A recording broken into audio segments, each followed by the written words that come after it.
¿Te perdiste la mañana de Unova Radio? Ahora, repasamos los mejores momentos. 10 minutos pasaron de las 10 de la mañana, como bien lo anunció la apertura. Libros y más libros en la mañana de Unova Radio. Y si de libros hablamos, ¿quién mejor que él? Andrés Russo. Andrés, buenos días. Buenos días, Luciano. Hoy un poco solos. Estamos un poquito solos. Un saludo para Sofía. Sí, Furia del Libro número 23, dedicada, como habíamos dicho la vez anterior, al enorme escritor portugués Fernando Pessoa. Es muy difícil hablar de Pessoa por radio, y yo diría que es muy difícil hablar de Pessoa, porque primero está la dificultad de que los poetas siempre uno termina leyendo las poesías para hablar de ellos, y hoy traje algunos versos de Fernando Pessoa para que nos acompañen, pero hagamos el esfuerzo de tratar de hablar de lo que no se puede hablar. Pessoa nació en 1888 y falleció en 1935. Es un autor portugués, pero algo muy importante es que Pessoa pasa 10 años en Sudáfrica. Esto por ahí muchos oyentes o lectores no lo conocen, creen que toda su vida transcurrió en Lisboa y sus alrededores, y no es así. Hasta 1895, efectivamente, Fernando Pessoa vive en Portugal, pero luego su padre muere y su madre se casa en segundas nupcias con un hombre que desempeña una función en Dubam, que es una ciudad de Sudáfrica. Por lo tanto, Fernando Pessoa entre 1895 y 1905 vive en Sudáfrica, se educa en Sudáfrica, y lo marco esto porque ahí entra en contacto con la literatura y con la lengua inglesa. Y esto va a ser muy importante para un hombre que es un traductor, no solamente es un poeta. Y también su poesía es un ejercicio de traducción en la medida en que Pessoa, como iremos explicando ya inmediatamente, se despliega en sus heterónimos. Después volvemos en un instante sobre qué es un heterónimo. Pero entonces Pessoa en Sudáfrica lee a Poe, a quien también va a traducir. Hay la traducción del Cuervo, del famoso poema de Edgar Allan Poe al portugués, está hecha por Fernando Pessoa. Va a leer a Tennyson, va a leer a todos los grandes, a Percy Shelley, a todos los grandes de la literatura inglesa. O sea, eso va a ser muy importante, y a lo largo de su vida Pessoa va a hacer muchas traducciones de la literatura inglesa al portugués. Y en 1905 vuelve a Portugal, y ahí es donde a nosotros nos interesa pensar a Pessoa. Casi toda la obra de Fernando Pessoa se editó de manera póstuma, salvo los textos que escribió en inglés, porque también escribió en inglés. Por eso digo que es interesante el fenómeno. Siempre nos interesan mucho los escritores, sean en prosa o en poesía, que pudieron manejarse en ¿Cómo me cautiva eso? Para mí es un misterio, Luciano, porque sí, trabajar más allá de la lengua materna, de la lengua que uno acostumbra, escribir, pensarla, muy difícil. Emocionarse en esa lengua para poder escribir, y sobre todo poesía. Porque por ahí en la novela, como hizo Nabokov o Conrad, podés mudar, o Beckett en el teatro, pero la poesía, que justamente es la conexión con la lengua materna, poder pasar a otra lengua y ser bueno, es un tema. Perdón Andrés que te interrumpa, mismo a veces sufre eso la poesía en la traducción también. Bueno, pierde su esencia completamente. Completamente, entonces por eso es interesante esta dualidad, que hay muchos ahora poetas traductores, porque se han dado cuenta de eso, es decir, bueno, para traducir poesía tengo que ser poeta, ¿no? Es como además de conocer el lenguaje, sí. Es casi, para traducir poesía, no digo que es anecdótico, pero es muy secundario conocer la lengua. Lo que hay que conocer es la estructura de las emociones en una y en otra lengua y cómo se encuentran equivalentes. Muy complejo. Entonces Pessoa, como decía, salvo un texto más bien de raigambre patriótica, que se publica en el 35 en vida, en el mismo año que fallece Pessoa, que se llama Mensaje, todo lo demás de Pessoa, todo lo que nosotros conocemos, el libro del desasosiego y toda su obra, es de edición póstuma. Por lo tanto, Pessoa es un escritor de descubrimiento bastante contemporáneo, que tuvo un impacto tremendo, porque si hay que pensar en un poeta del siglo XX, hay otros nombres, por supuesto, pero de esos grandes poetas intelectuales, porque Pessoa tiene una tendencia a trabajar con la inteligencia en la poesía. Lo que no quiere decir que no trabaje con las emociones, pero cuando digo que son poetas intelectuales estoy pensando más en la línea de un T.S. Eliot y su Tierra Baldía, ¿no? Esos poetas que te emocionan pero desde un trabajo con la inteligencia.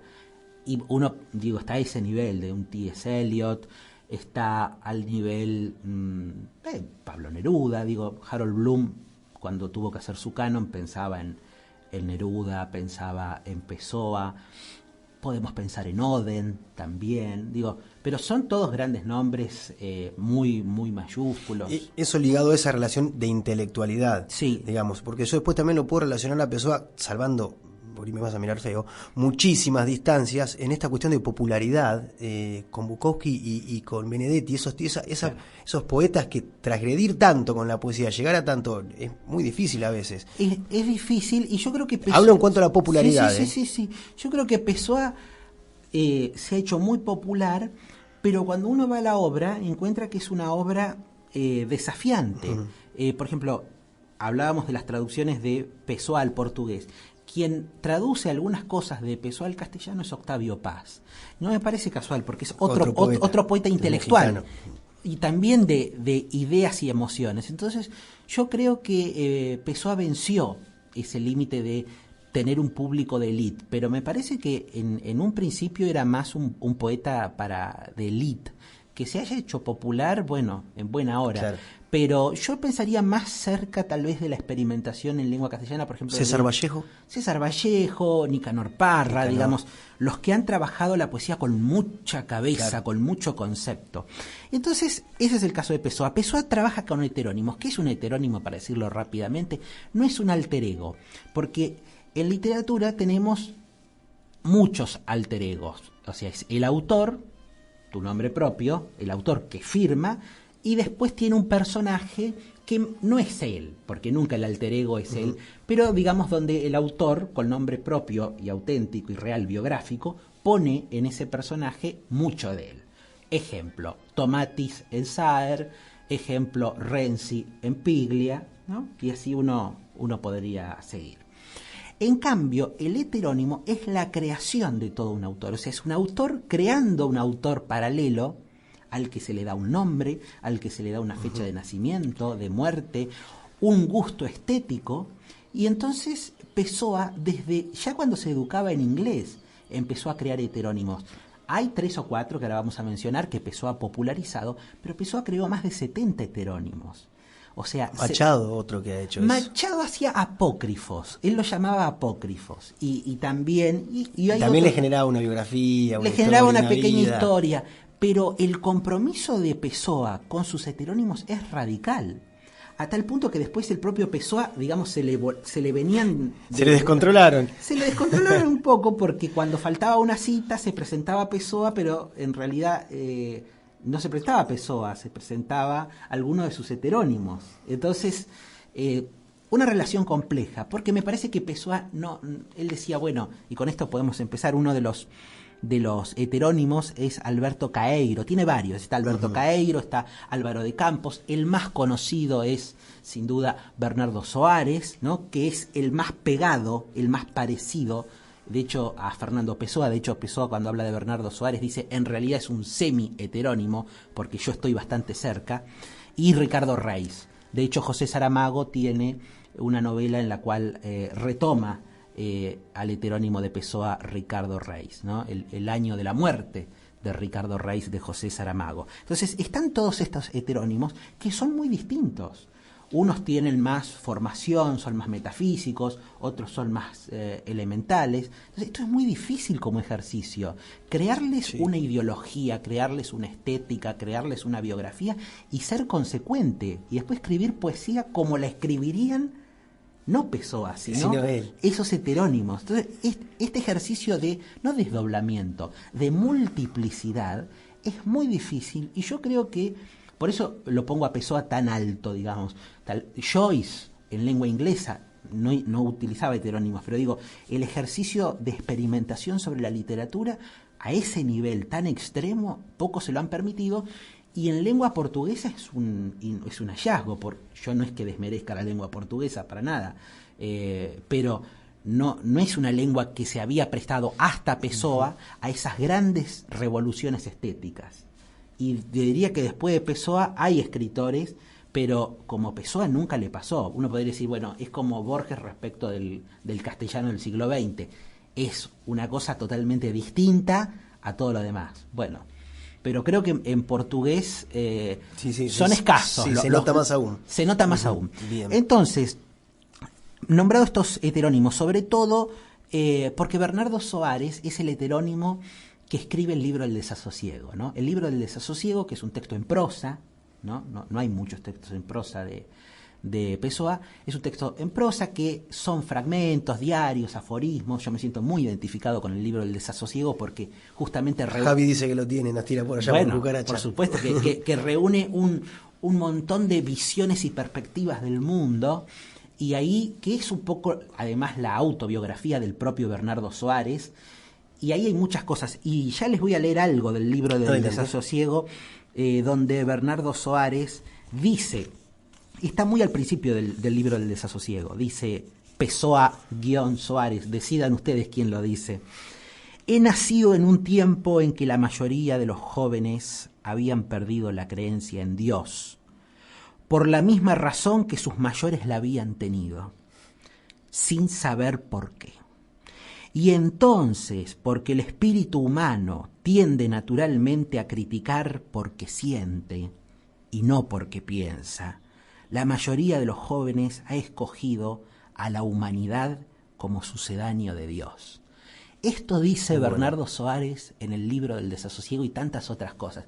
A mí me encanta porque primero que ves el lirismo, pero es un lirismo sujetado por la inteligencia, porque acá está sosteniendo tesis, bueno, la humanidad sucedáneo de Dios. Se critica, pero porque se siente, no porque se piensa. Bueno, o sea, vos podés disfrutar el caudal lírico, pero al mismo tiempo podés pensar muchísimas cuestiones. Por eso digo el poeta intelectual. No en desmedro, ¿no? No, por supuesto. Pero sí. aunque él con las emociones, llevado al plano de las emociones o confrontado con lo que sería la afectividad, él también dice algunas cuestiones. Por ejemplo, dice Pessoa, aquí sí, él en el poema, él o tampoco ya importa si es él o son sus heterónimos, ¿no? Porque insisto, no deja de ser él. Él está fundido en ellos. En parte de no está completo lo que voy a leer, el poema se llama Esto, dice, dicen que pretendo o miento en cuanto escribo. No hay tal cosa, simplemente siento imaginando. No uso las cuerdas del corazón. Me encantó esto de no uso las cuerdas del corazón. Hay una postura, un posicionamiento de Pessoa de decir, bueno, va por acá. Voy por por acá no voy, por acá no voy. Después dice, sí, su heterónimo Alberto Caeiro, en unos versos que, estos versos recuerdo que fueron traducidos por Octavio Paz al castellano, no sé si en esta traducción que voy a leerles, pero me parecen unos versos increíbles, que hablan del hecho de no querer hablar de la biografía, o que la biografía del poeta está en los versos. Entonces Pessoa siempre hizo un intento por él desdibujarse, y que lo que fueran sus heterónimos y la obra de los heterónimos, y que él estaba ahí, y que no lo buscaran en sus romances, en su infancia, en su personaje extraño, enigmático. Me lo imagino como un titiritero manejando los títeres. Totalmente. Y él atrás, ¿no? Una cuestión así, media simbólica. Y querer borrarse. Entonces dice Alberto Caeiro, si después de morirme quisieran escribir mi biografía, no hay nada más sencillo. Tiene solo 2 fechas, la de mi nacimiento y la de mi muerte. Entre una y otra, todos los días son míos. Que refuerce esta idea de, bueno, bárbaro, nacimiento, muerte, es mío. ¿Pero qué es lo tuyo? Es un secreto, es un enigma, no es tema. Pero me encanta esto, es decir, ¿para qué le vamos a dar tanta la vuelta de qué, por qué, cómo? ¿Por qué, cómo? ¿No? Nacimiento y muerte, en el medio todos los días son míos. Otro hecho que reafirma esto de la relación con qué será la poesía o cuál es el lugar del poeta, él lo dice, el poeta es un fingidor, que es otro de los más célebres y celebrados poemas de Pessoa. Se los voy a leer. El poeta es un fingidor, finge tan completamente que hasta finge que es dolor, el dolor que en verdad siente y en el dolor que han leído, a leer sus lectores vienen, no los dos que él ha tenido, sino solo el que no tienen. Y así en la vida se mete, distrayendo a la razón, y gira el tren de juguete que se llama corazón. Es un poco rimado, Rima, sí, pero sí, digo, me gusta esto, ¿no? Porque por un lado, en el otro dijo, no uso las cuerdas del corazón, y acá dice distrayendo a la razón, o sea que nos deja ahí en duda. Ni cabeza ni corazón. Ni cabeza ni corazón ni dónde, pero después dice, y gira el tren de juguete que se llama corazón. O sea que tampoco... Algo hay. Algo hay, ¿no? Entonces, esto es así. En otro momento, Bernardo Soares dice, mi patria es la lengua portuguesa, que se parece mucho a una afirmación que hace Borges en un poema cuando Borges dice, mi destino es la lengua castellana. ¿No? De vuelta, Hay una relación, sí. Los poetas que se dicen en la lengua, como diciendo, mis amores, desamores, ideologías políticas, no importa. Yo soy la lengua. Hay que animarse a decir, soy el portugués, soy el castellano o voy hacia el portugués. Tenían con qué. Y sabían que tenían con qué. Entonces, el lugar de ellos es la lengua. Y para ir cerrando, dice también Pessoa, vivir no es necesario. Lo que es necesario es crear. Entonces, está todo ahí, está todo en la creación, no en los minúsculos hechos que pueden configurar una biografía. Entonces, algo de todo esto que hemos tratado de referir hay. Y finalmente, para remarcar esta relación entre Pessoa y Bernardo Soares, que es el heterónimo que estaba más cerca del propio Pessoa, Pessoa dice de Soares, es un semi-heterónimo, porque no siendo su personalidad la mía, es no diferente de la mía. Miren qué rebuscado. Sí. Sino una mutilación de ella. Soy yo, menos el raciocinio y la afectividad.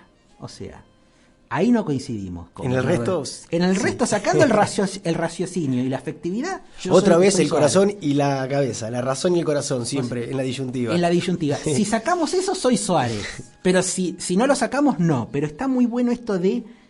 Porque no siendo su personalidad la mía, es no diferente de la mía. Hay un jueguito de palabras. Hay un jueguito de palabras que trazan un laberinto en el cual nunca sabremos quién fue Fernando Pessoa y nos tendremos que conformar, que no es poco, con saber quién fue Alberto Caeiro, quién fue Álvaro de Campos, quién fue Bernardo Soares, quién fue Ricardo Reis y los otros heterónimos. Y mucho más, porque dice acá, no sé, la web si es 70 y algo, 72. Algunos 72 y hay mujeres que son heterónimos. Lo que pasa es que no tienen tanto despliegue. Claro, los que trascendieron fueron estos y porque, por ejemplo, él creó un heterónimo en inglés cuando era todavía estudiante en Sudáfrica que se llamó Alexander Search, ¿no? Alexander Búsqueda.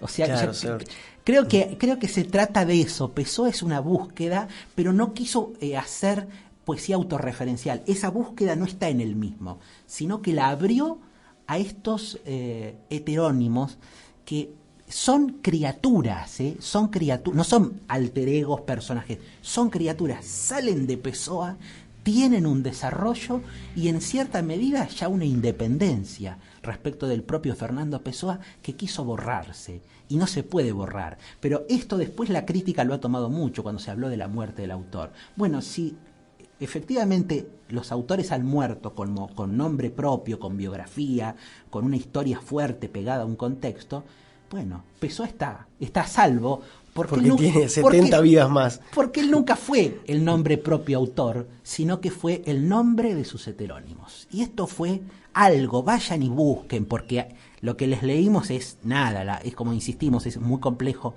hablar de poesía por radio, pero piensen que está atravesado por toda la literatura inglesa que recibió en su infancia y que interviene en una lengua portuguesa que para mi gusto no es una lengua muy eufónica, ¿no? Valga mi prejuicio, me parece que está muy linda para la música y para otras expresiones de la cultura, pero a mí me resulta un poco cacofónica. No la conozco, pero lo que leo y conocemos por la vecindad con Brasil, sí. Me parece que es todo un milagro. Que habla de un enorme genio, de poder haber hecho una poesía que está dentro de las más grandes poesías del siglo XX y de todos los tiempos en lengua portuguesa. O sea, para mi gusto es lo que hizo Dante con el italiano, ¿no? Bien. O sea, lograr Lo una presentó lengua, al mundo, podemos decir. lo presentó, Sí. Primero lo terminó de crear. Claro. Y después lo presentó al mundo y lo puso allá arriba, y si el italiano, por otros grandes creadores, pero el italiano siempre seguirá siendo el italiano, entre otras cosas, por Dante Alighieri. Y el portugués, a pesar de mayores o menores fortunas, seguirá siendo el portugués por Fernando Pessoa. ¿De qué hablaremos la próxima, señor Luciano Toledo? Estuvimos charlando al aire y salió Un tema. ¿La consolidamos esa? Sí, ¿cómo no? queda consolidada. Estuvimos charlando con Andrés, que no fue pensado, no sé cómo salió el tema. Por Sofi salió el tema de los animales y la literatura, y dijimos animales y literatura. Hay una gran relación. Vamos a hablar de los animales en la literatura, o sea, vamos a empezar a trabajar pequeñas consignas o tópicos. Así que, amantes de los animales todos, la próxima Furia del Libro, la número 24, dedicada a los animales en la literatura. Andrés, como siempre, muchísimas gracias. Hasta la próxima. Acaba de pasar el divulgador literario Andrés Russo, una edición más, la número 23 de la Furia del Libro. 30 son los minutos que pasaron de las 10 de la mañana. Seguimos con Gorilas. Estos fueron los mejores momentos de la mañana de Unova Radio.